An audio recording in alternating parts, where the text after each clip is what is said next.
Hello there, mother-in-law. I have a bone to pick with you about that new house Edward and I just moved into. Can you please explain why you sent us this enormous box of stuff that you never asked us about? What is this junk supposed to be anyway? Sure, the room is not being used for anything right now, but we have big plans to use it when we have a child. What?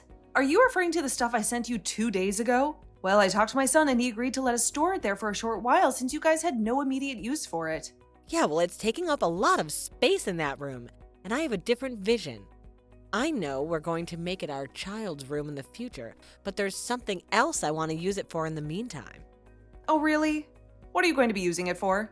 But Edwin told me it was perfectly fine because you had no concrete plans for that room, which is why I sent it to him. Huh? It's none of your business what I intend using the room for. And besides, it doesn't matter whether Edwin gave you permission because I never gave you permission. I'm the lady of the house, you know.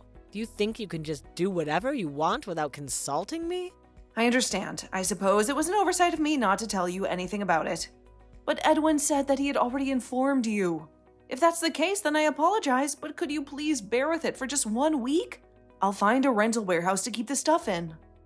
No! Get out of our house this instant. I'm not going to let our house be your personal storage space for the week. What? Right this instant? I'm sorry, but that's unreasonable.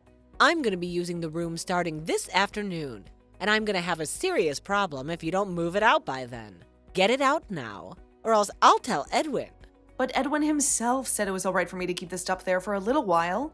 Besides, you're demanding me to come and take the stuff right this instant? But I'm currently in Rome. What? Rome? What do you mean Rome, huh? What on earth are you doing in Rome? There's something I need to take care of here before you come back. Even if I were to come and get it right now, it would already be nighttime when I get there. Oh, I see. You're on some kind of vacation to celebrate your retirement last week, right? And what do you mean? There's something you need to take care of? You're the one making me laugh. Aren't you just a jobless housewife who does nothing all day? Huh? No, not at all. I'm a graphic designer, you see. Huh? Graphic designer? What in the world is a graphic designer?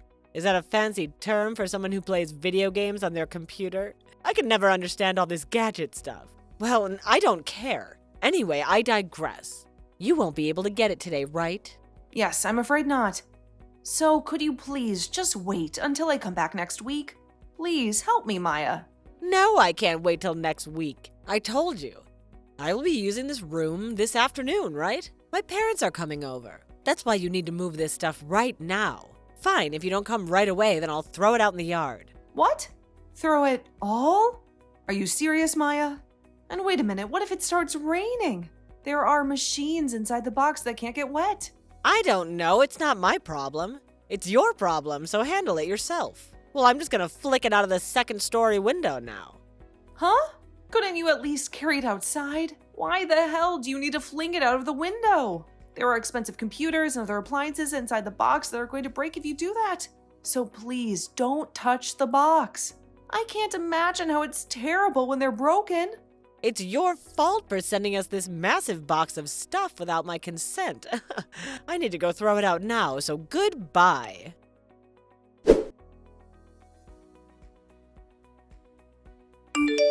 Dustin, please answer me right now. I need to talk about something very important. It's a nightmare. Mom, what's wrong? What makes you feel so anxious right now? Our stuff that I sent to your brother's new house to be stored in is going to be thrown out by Maya. She said she's actually going to be using the vacant room from this afternoon. And so I need to take the stuff out right away. I'm in Rome, as you already know. So could you go and stop her for me? She said that she was going to fling them out of the second floor window. Our computers are doomed to be smashed if she does something like that. Hold on a second, Mom. What? How? What do you mean? She's going to fling our stuff outside the window? Are you kidding me? Didn't Edwin tell her that we'd be keeping the stuff there temporarily? What in the world is she thinking? I don't know the details, but it seems that Maya had no clue what the stuff was. She said she can't just let it stay in the room, so she's going to toss it in the yard. Seriously? Is that woman insane or what? I told you, it was a horrible idea for Edwin to marry a woman like that. Could you go and check on their house quickly? Hurry, before she tosses it out. I'm worried that something terrible will happen. Alright, I'll try to get there as fast as possible.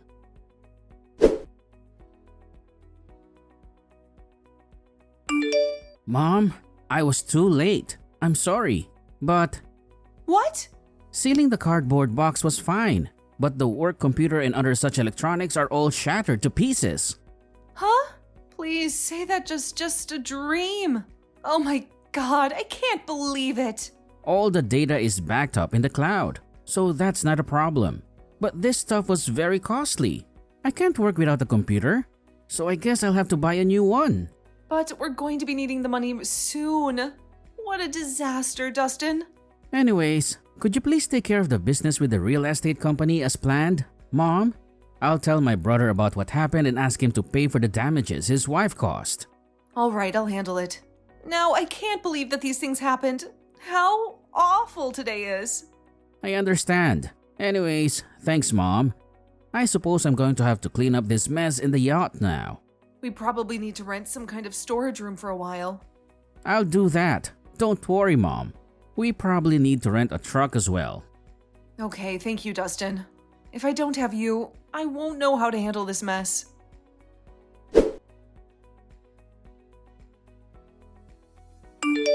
Mom, you need to pay attention to what I'm about to tell you. I just had a very shocking and horrifying conversation with Edwin. How did he react? What did he tell you? Well, you're going to be speechless by this. But Edwin is actually in Sicily right now. He left for a business trip yesterday, and he's stranded there for an indefinite amount of time. Can you even wrap your head around that? What? Are you kidding me? No, Mom, I'm not kidding. I begged him to come back home as soon as possible. But he said there were barely any flights available, and the earliest he can get here is in 3 days. What? That's not the worst part. He also said that he finally revealed to Maya about our situation. But he asked me to leave our stuff in that room for now because they were planning to use it as a nursery for their future child. Oh, I see. There's more, Mom. I made a daring decision to go to the new house earlier today, just to snoop on what Maya was up to. And? Did you notice anything odd? Yes, Mom, I did. There was a man and a woman around your age who entered the house with enormous boxes in their hands. A man and a woman my age? Yes, Mom. I'm absolutely certain they were Maya's parents. What? It's true, Mom. I recognize them because I went to the house with Edwin a few times before to ask for their approval for our marriage. So I know what they look like. It was unmistakably them. Maybe they're just dropping by. Really, Mom? Do you think that's normal? They brought so much stuff with them that it looked like they were settling in. And this is right after she threw away our stuff. I think she's trying to exploit the fact that Edwin is away. I have a terrible feeling about this, Mom. Something is very wrong.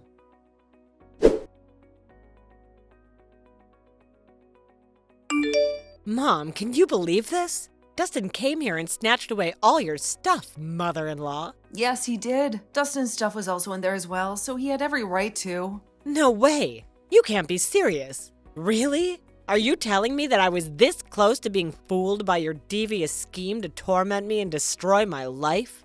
What are you talking about? What do you mean you were this close to tormenting you? Don't act innocent with me, you old hag. You sent me all this stuff without my approval. Took up a lot of space in your room. You were planning on barging away into my house after that, weren't you? What? It's my parents who are going to be moving into our new house. They're the ones who are welcome here. Excuse me?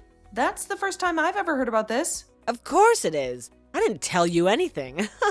Does Edwin know about this? He's currently on a business trip to Sicily, so I haven't told him yet. But I'm sure he'll agree with me. But aren't your parents the ones who are forcefully moving in? It's not forceful if I gave them my permission. But fine.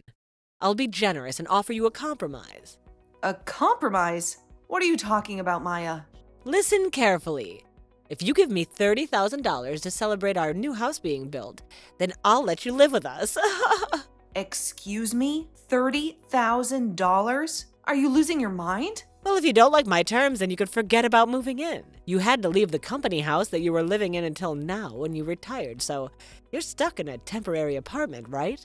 I know you were probably snooping on us and waiting for a chance to move in, but it looks like you're out of luck, since I, the person who needs to be the most cautious of you, has already seen your tricks. Huh? It's up to you whether you're going to have a tranquil retirement or not.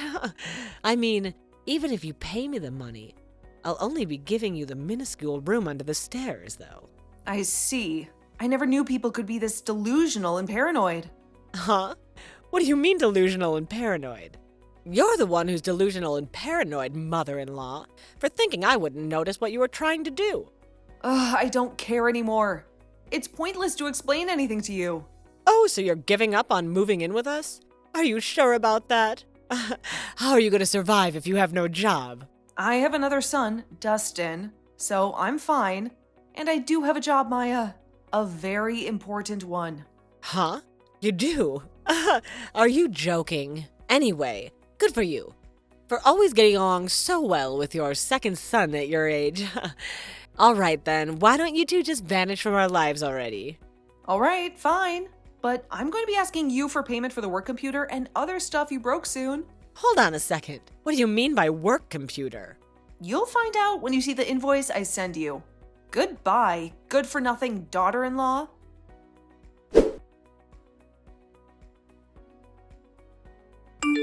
Hey, what's the meaning of this, mother-in-law? What do you mean I need to pay you $30,000? Oh, so you finally received the invoice I mailed you, Maya. I don't understand. Why do I need to pay you that amount of money? But it's all spelled out on the paper. What's so difficult to understand? The $30,000 is payment for smashing the 2 high-spec computers and the appliances that they came with, and also for business interference, because we weren't able to do any work because of your actions. What? $30,000 is a steal for the damages you caused. I didn't know this would happen. But I thought Edwin explained it to you before and after you broke our stuff by text. He did say something, but... He told you that we were only going to keep the stuff there temporarily until I found a new place to live, right? And that Dustin owns a small-scale business, and that we were going to move the company's headquarters to Rome since I had retired, and that I was going to move to Rome as well to assist him. There's no way I could have grasped that. Huh? Edwin showed me the text he sent you. It looks like he explained it all very lucidly to you, though. He was a bit ambiguous and perplexing to me, I swear. Edwin says that you never pay attention to him when he tries to explain things to you face to face. So he purposely explained it to you by text, so you wouldn't have any reason to deny that he told you everything. And yet you're still asserting that you didn't understand anything. Either you're lying and you don't want to understand at all, or you're living in your own delusional world, and you only see what you want to see. Even if you are to blame me for that now. Why don't you go back and read our conversation again? No, better yet, read it repeatedly until it finally registers. Please, can you forgive me this time? I know it's my fault now, so can you please? It's too late. It won't make any difference anymore.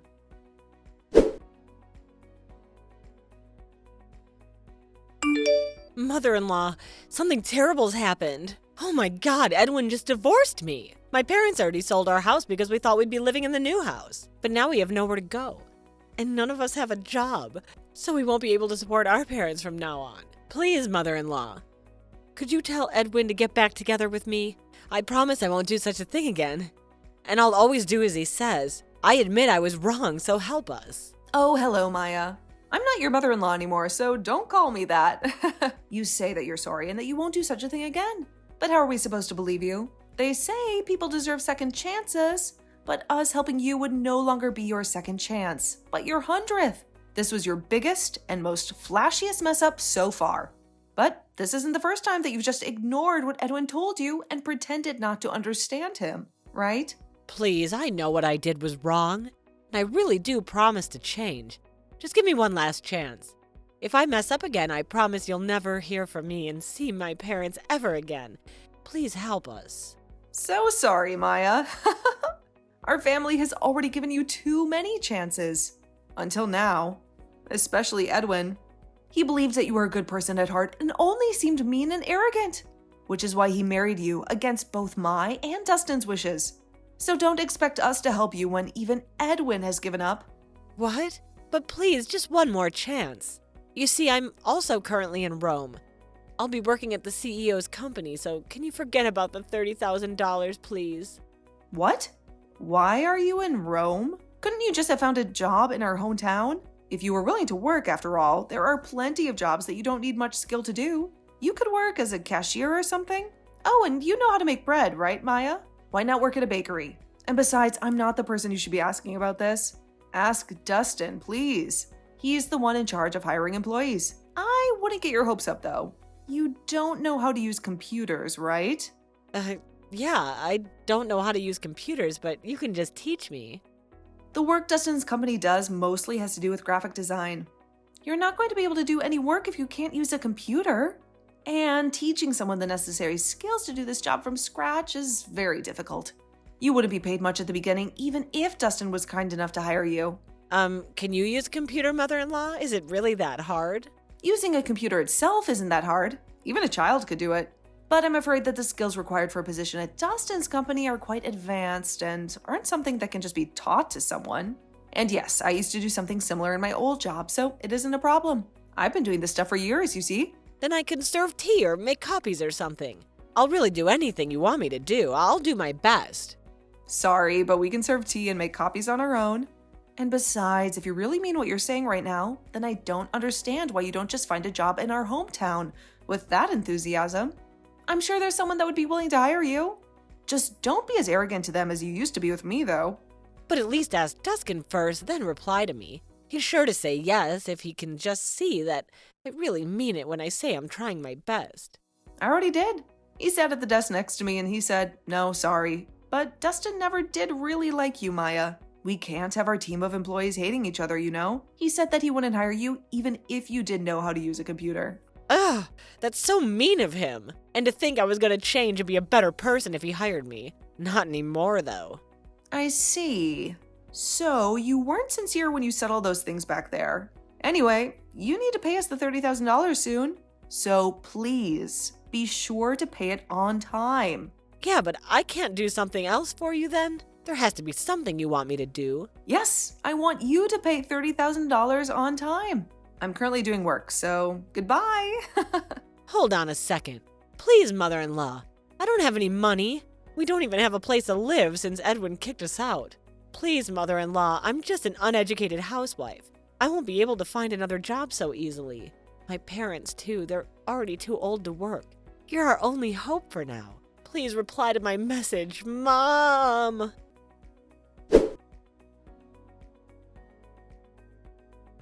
From what I heard, Maya and her parents had no choice but to sell their old house at a low price before moving into a new house with Edwin bought for them. They are now living in a shabby and cramped apartment with the little money they got from the house sale. But their situation got even worse when Maya had to pay me $30,000 as part of the divorce settlement, which wiped out almost all of their savings. The only source of income they could depend on was the pitiful pension of her parents, which barely covered their living expenses. Maya refused to work even after the divorce since she had never done anything but being a housewife all her life, which led to constant arguments and fights with her parents who urged her to find a job as soon as possible. Maya couldn't stand their nagging anymore and severed all ties with her parents. She was then thrown out of their apartment, but she still didn't want to work. So, in a desperate attempt to live an easy and comfortable life, she tried to seduce a rich man who was already married to someone else. His wife discovered their affair and sued Maya for a huge amount of euros as an alimony.